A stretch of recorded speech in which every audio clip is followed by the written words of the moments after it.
tahun kedua setelah Rasulullah SAW hijrah ke Madinah. Kota itu sedang tumbuh menjadi tempat kehidupan kaum muslimin. Muhajirin yang meninggalkan Makkah hidup berdampingan dengan kaum Ansyar. Sebagian berdagang, sebagian bekerja di kebun kurma, sebagian mengurus ternak dan keluarga. Hidup mereka sederhana, namun ancaman Quraisy belum berhenti. Pada masa itu, puasa Ramadan belum diwajibkan. Kaum muslimin sudah mengenal puasa Asyura. Dalam Sahih Al-Bukhari dan Sahih Muslim, dari Aisyah radhiyallahu anha, diriwayatkan bahwa Rasulullah SAW berpuasa pada hari Asyura dan memerintahkan kaum muslimin untuk berpuasa. Kemudian tibalah tahun kedua Hijriah. Allah menurunkan kewajiban puasa Ramadan. Allah berfirman dalam surah Al-Baqarah ayat 183, "Wahai orang-orang yang beriman, diwajibkan atas kamu berpuasa, sebagaimana diwajibkan atas orang-orang sebelum kamu, agar kamu bertakwa." Kemudian Allah menyebut Ramadan sebagai bulan diturunkannya Al-Quran. Sejak saat itu, kehidupan kaum muslimin memasuki bulan yang berbeda. Sebelum fajar, mereka bangun untuk makan. Dalam Sahih Al-Bukhari dan Sahih Muslim, dari Anas bin Malik radhiyallahu anhu, Rasulullah bersabda, "Bersahurlah, karena sesungguhnya dalam sahur terdapat keberkahan." Setelah fajar, mereka menahan makan dan minum. Tetapi pekerjaan tidak berhenti. Para petani tetap pergi ke kebun. Para pedagang pergi berdagang. Keluarga tetap mengurus rumah. Mereka menjalani Ramadan sambil mempertahankan kehidupan sehari-hari. Namun aturan puasa pada masa awal belum sepenuhnya seperti yang kita kenal sekarang. Dalam Sahih Al-Bukhari, dari Al-Bara bin Azib radhiyallahu anhu, diriwayatkan bahwa pada awalnya apabila seseorang telah berbuka, lalu tertidur sebelum makan, ia tidak boleh makan dan minum lagi sampai malam berikutnya. Salah seorang sahabat, Qais bin Shirmah, mengalami keadaan itu. Ia bekerja sepanjang hari dalam keadaan berpuasa. Ketika pulang, ia meminta makanan kepada istrinya. Tetapi sebelum makanan siap, ia tertidur. Ketika bangun, ia tidak makan lagi. Keadaannya menjadi sangat berat. Kemudian turunlah ketentuan yang memberikan kelonggaran. Makan dan minum diperbolehkan sepanjang malam sampai terbit fajar. Dengan demikian, aturan puasa Ramadan mulai menjadi seperti yang kita kenal. Namun Ramadan pertama itu bukanlah bulan yang tenang. Kaum Quraisy masih menjadi ancaman. Dan pada bulan yang sama, kaum muslimin bergerak menuju Badar. Mereka adalah sebuah umat yang masih baru. Baru beberapa tahun sebelumnya mereka meninggalkan Makkah. Kini mereka harus menjalankan kewajiban puasa. Sementara di hadapan mereka telah menunggu pasukan Quraisy. Ramadan pertama umat Islam akhirnya menjadi bulan yang penuh ujian. Di satu sisi, mereka belajar menjalankan ibadah baru. Di sisi lain, mereka menghadapi pertempuran besar yang akan mengubah sejarah Islam. Pertempuran itu adalah Perang Badar. Perjalanan menuju Badar dimulai. Kaum muslimin meninggalkan Madinah. Jumlah mereka sekitar 300 orang lebih sedikit. Perlengkapan mereka terbatas. Sebagian berjalan kaki, sebagian menunggang unta yang harus digunakan bergantian. Mereka berjalan melintasi padang pasir dalam keadaan berpuasa. Dalam Sahih Al-Bukhari dan Sahih Muslim, dari Hamzah bin Amr al-Aslami radhiyallahu anhu, ia bertanya kepada Rasulullah SAW tentang puasa ketika bepergian. Rasulullah menjawab, "Jika engkau mau, berpuasalah. Dan jika engkau mau, berbukalah." Mereka pun memiliki pilihan. Ada yang tetap berpuasa, ada yang mengambil keringanan. Perjalanan semakin jauh. Panas padang pasir menyengat. Air menjadi sesuatu yang sangat berharga. Akhirnya mereka tiba di wilayah Badar, sebuah tempat yang memiliki sumber-sumber air. Di sana Rasulullah SAW menentukan tempat untuk berkemah. Menurut riwayat Al-Hubab bin Al-Munzir, ia bertanya apakah tempat itu dipilih berdasarkan wahyu atau merupakan pendapat dan strategi. Ketika mengetahui bahwa itu adalah pendapat Rasulullah, Al-Hubab mengusulkan tempat lain yang menurutnya lebih strategis. Rasulullah SAW menerima usulan tersebut. Kaum muslimin kemudian berpindah dan mengambil posisi di dekat sumber air. Malam pun turun. Di tengah padang pasir Badar, kaum muslimin beristirahat. Di hadapan mereka telah menunggu pasukan Quraisy. Jumlah mereka lebih besar, perlengkapan mereka lebih banyak. Sedangkan kaum muslimin hanya memiliki perlengkapan yang terbatas. Pada malam itu, Rasulullah SAW berdiri berdoa kepada Allah. Dalam Sahih Muslim, dari Umar bin Khattab radhiyallahu anhu, Rasulullah berdoa, "Ya Allah, penuhilah apa yang Engkau janjikan kepadaku.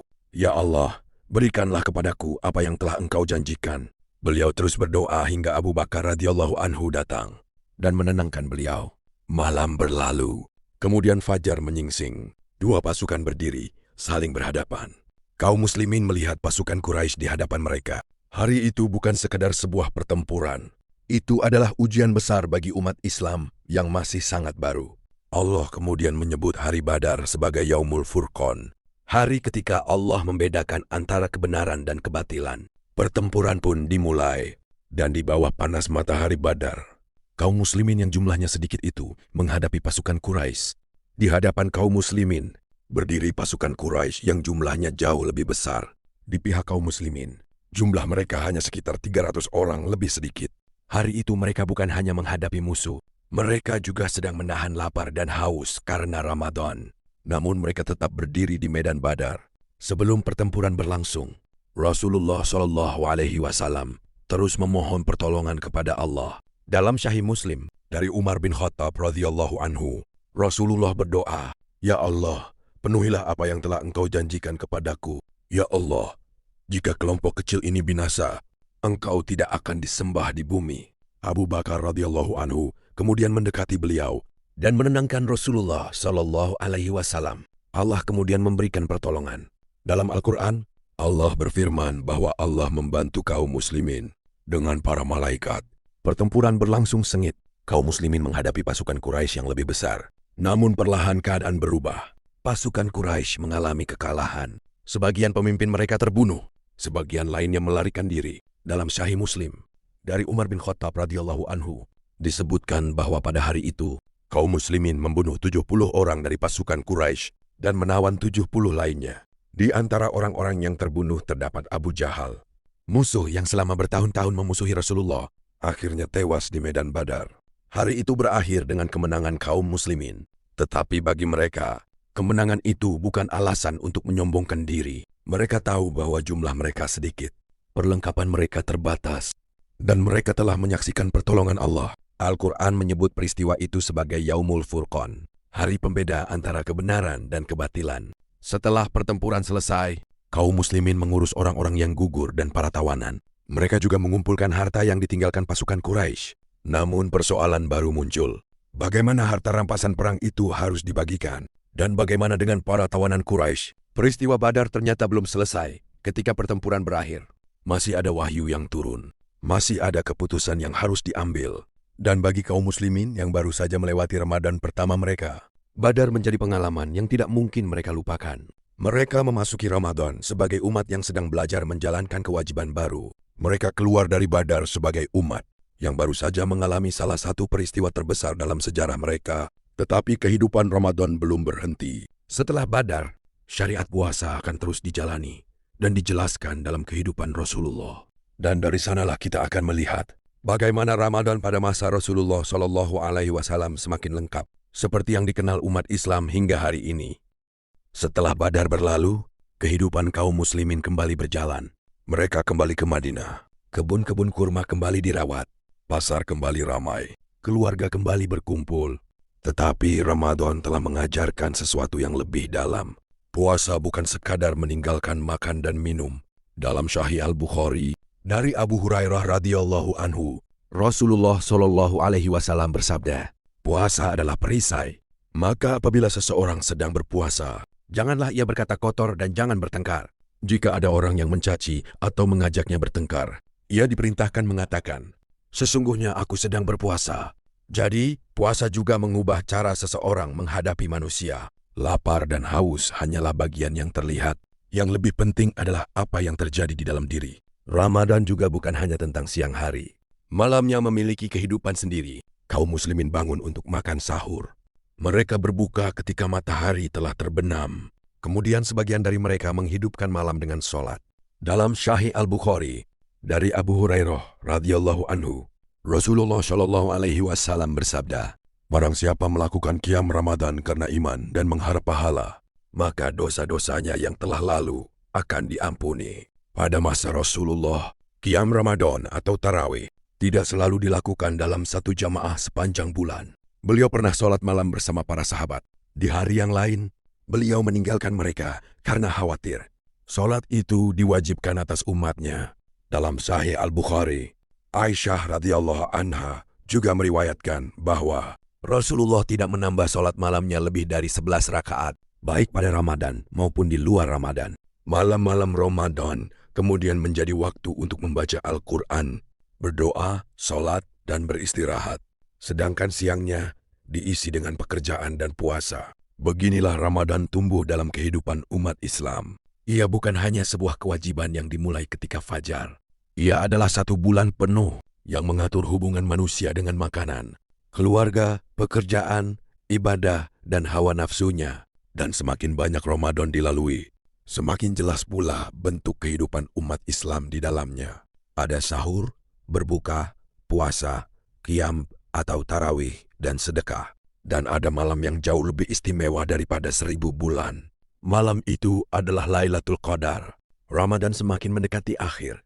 Bagi kaum muslimin di Madinah, 10 malam terakhir bukanlah malam-malam biasa. Rasulullah SAW justru semakin bersungguh-sungguh beribadah. Dalam Sahih Al-Bukhari, dari Aisyah radhiyallahu anha, diriwayatkan bahwa Rasulullah SAW melakukan itikaf pada 10 malam terakhir Ramadan hingga beliau wafat. Beliau menghabiskan waktu di masjid untuk beribadah dan mendekatkan diri kepada Allah. Pada malam-malam itu ada satu malam yang sangat istimewa. Namanya Lailatul Qadar. Allah menurunkan satu surah khusus tentangnya. Allah berfirman, "Sesungguhnya kami telah menurunkannya pada malam Lailatul Qadar." Kemudian Allah menyebutkan bahwa malam itu lebih baik daripada 1000 bulan. Tidak seorang pun tahu dengan pasti kapan malam itu datang. Dalam Sahih Al-Bukhari, dari Aisyah radhiyallahu anha, Rasulullah SAW bersabda, "Carilah Lailatul Qadar pada 10 malam terakhir Ramadan." Dalam riwayat lain, Rasulullah SAW memerintahkan untuk mencarinya pada malam-malam ganjil dari 10 malam terakhir. Karena itu, malam-malam terakhir Ramadan menjadi malam yang penuh harapan. Mereka tidak tahu malam mana yang merupakan Lailatul Qadar, maka setiap malam menjadi kesempatan. Masjid menjadi tempat yang semakin ramai. Sebagian orang melakukan itikaf, sebagian membaca Al-Quran, sebagian sholat, sebagian berdoa. Dan keluarga-keluarga muslim di Madinah menjalani malam dengan suasana yang berbeda dari malam-malam biasa. Aisyah radhiyallahu anha menggambarkan kesungguhan Rasulullah ketika 10 malam terakhir tiba. Dalam Sahih Muslim, ia meriwayatkan bahwa ketika 10 malam terakhir masuk, Rasulullah menghidupkan malam, membangunkan keluarganya, dan bersungguh-sungguh dalam ibadah. Tidak ada kepastian bahwa satu malam tertentu adalah Lailatul Qadar. Karena itu mereka mencarinya, malam demi malam, hingga Ramadan berakhir. Bagi mereka, Ramadan bukan sekadar menahan lapar dari terbit fajar hingga terbenam matahari. Ramadan adalah perjalanan sebulan penuh. Dimulai dengan kewajiban puasa, dijalani dengan sahur dan berbuka, dihidupkan dengan sholat dan Al-Quran, kemudian ditutup dengan 10 malam yang penuh kesungguhan. Dan setelah malam-malam itu berlalu, datanglah pagi yang berbeda. Bulan Ramadan selesai. Kaum muslimin kembali makan dan minum seperti biasa. Tetapi mereka meninggalkan Ramadan dengan satu pelajaran besar. Bahwa puasa bukan hanya menahan tubuh, melainkan melatih manusia untuk bertakwa. Setelah itu, Ramadan terus datang setiap tahun. Aturan-aturannya semakin jelas melalui wahyu dan tuntunan Rasulullah SAW. Batas puasa juga telah ditetapkan dengan jelas. Allah berfirman dalam surah Al-Baqarah ayat 187, "Makan dan minumlah hingga jelas bagimu benang putih dari benang hitam, yaitu fajar. Kemudian sempurnakanlah puasa sampai malam." Sejak itulah batas puasa menjadi jelas. Malam adalah waktu untuk makan, minum dan bersama keluarga. Ketika fajar tiba, puasa dimulai. Ketika malam datang, puasa berakhir. Sahur menjadi bagian dari kehidupan Ramadan. Dalam Sahih Al-Bukhari dan Sahih Muslim, dari Anas bin Malik radhiyallahu anhu, Rasulullah SAW bersabda, "Bersahurlah, karena sesungguhnya dalam sahur terdapat keberkahan." Berbuka juga memiliki waktunya. Dalam Sahih Al-Bukhari dan Sahih Muslim, dari Sa'ad bin Sa'ad radhiyallahu anhu, Rasulullah SAW bersabda, "Manusia akan senantiasa berada dalam kebaikan selama mereka menyegerakan berbuka." Kemudian Ramadan tidak hanya diisi dengan puasa. Ada sholat malam, membaca Al-Quran, sedekah, itikaf, dan pada 10 malam terakhir, kaum muslimin mencari Lailatul Qadar. Kemudian tibalah akhir Ramadan. Kaum muslimin tidak lagi berpuasa pada hari berikutnya. Mereka keluar menuju tanah lapang untuk menunaikan sholat Idul Fitri. Dalam Sahih Al-Bukhari dan Sahih Muslim, dari Abu Sa'id Al-Khudri radhiyallahu anhu, Diriwayatkan bahwa Rasulullah Shallallahu Alaihi Wasallam keluar menuju tempat sholat pada hari Idul Fitri dan Idul Adha. Ramadan pun berakhir. Tetapi perjalanan yang dimulai pada tahun kedua Hijriah itu meninggalkan sebuah bentuk ibadah yang terus dijalankan umat Islam hingga hari ini. Puasa dari fajar hingga malam, sahur sebelum fajar, berbuka ketika matahari terbenam, menghidupkan malam dengan ibadah, mencari Lailatul Qadar, dan menutup Ramadan dengan hari raya. Semua itu bermula dari sebuah umat yang masih sangat baru di Madinah. Mereka belum memiliki kehidupan yang mapan. Mereka masih menghadapi ancaman Quraisy. Bahkan Ramadan pertama mereka berlangsung bersamaan dengan Perang Badar. Namun dari Madinah itulah sebuah kebiasaan. Ibadah yang telah berlangsung lebih dari 14 abad diwariskan. Dan ketika kita berpuasa Ramadan hari ini, sebenarnya kita sedang meneruskan perjalanan yang dimulai oleh generasi pertama umat Islam. Sebuah perjalanan dari Madinah, dari Ramadan pertama, dan dari perintah Allah, agar kamu bertakwa